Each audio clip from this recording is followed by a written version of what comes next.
What is up, ladies and gentlemen? Man here, welcome back to the channel. Quick video today. I came across this boulder problem recently during a 45er Andromeda wall session, and because it contains a pretty decent dyno, it sparked a simple question in my mind: should I go for the one-hand dyno or for the double dyno?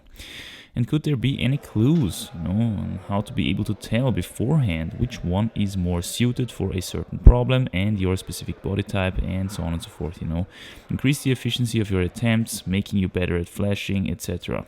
I realized that this could be useful to a lot of people considering the competitive jumpy style in the, modern boulder gyms. So first of all, what do I actually mean with dyno and one-hand dyno and, double dyno and all that stuff, the dinosaurs? In my book, a dyno is simply a climbing move that requires both hands of the climber to be in the air at some point, meaning not actually holding on to anything, at least for a short moment, to be accomplished. This distinguishes a dyno from a mere dynamic move, which, although involving momentum, doesn't really require the climber to let go with both hands, at the same time. So on a dynamicness scale, if you want to call it like that, we have first the static move, which requires no momentum at all, basically. Then comes the dynamic move, which requires momentum, but still one hand always holds onto something. And then we have the dyno, which requires momentum, definitely, and forces the climber also to let go of his hands completely at some point. In the past, I've made comprehensive technique episodes about static and dynamic climbing styles and their pros and cons, as well as on dynoing and momentum management. And of course, I don't want to self-praise too much here, but these were pretty good ones. So if you want to check these out first, you can do that here, of course. Now, inside the dyno realm, we've actually got many different forms of executing, especially nowadays with all the coordination problems and stuff. But two basic ones are what I call the one-hand dyno and something that is more commonly referred to as the double dyno. The numbering in these denominations refers to the number of hands hitting and grabbing the target hold. Although they look pretty similar in difficulty here, I can tell you that one was significantly harder for me than the other. Can you guess which one? Here, the double dyno was harder for me.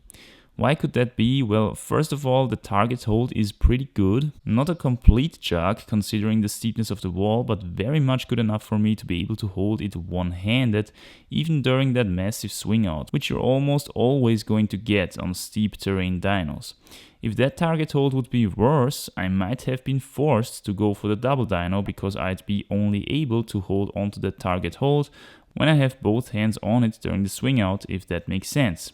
Something which must be kept in mind as well is that the one-hand dyno almost always has more reach than the corresponding double dyno, because you get a bit more of additional length from your shoulder width when only reaching with one arm, which is missing when reaching with both arms simultaneously. As a side note, here again genetics in terms of body type come into play again. For people with short arms and wide shoulders, the reach difference between the one-hand dyno and the double dyno will be greater and more significant than for people with long arms and narrow shoulders. I hope that makes sense. In this case, the distance between starting and target hold was already pretty decent for my taste, so the one-hand version felt a lot more convenient for me simply because it gave me a little bit more reach. Another critical thing is that we are not only jumping upwards here, but also sidewards, which means that if you want to hit the double, the far side hand, in this case the left one, has to come a long way, kind of crossing over almost, to be able to match the right one at the time when hitting the target, taking away even more of that range we could have had on the one-hand version.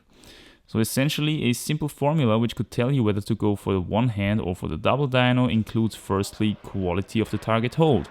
The better your target, the more you can afford jumping towards it with only one hand. Secondly, distance and direction. The further your target is away, and often also the more sidewards the jump, the more likely only a one-hand dyno will have enough reach to make you hit that target.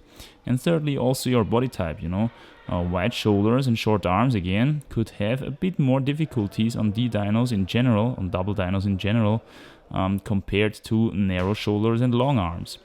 Now, of course, we're just scraping the surface here. There's a lot more to the subject, especially on very vertical dynos. We have a lot of jumping power, this explosive, froggy jumping power involved here as well. And of course, momentum management during the impact will also greatly affect your success rate on dynoing in general. However, I hope I could give you a little bit of a push into the right direction, enriching your technique and problem reading toolbox, so to say, a little bit.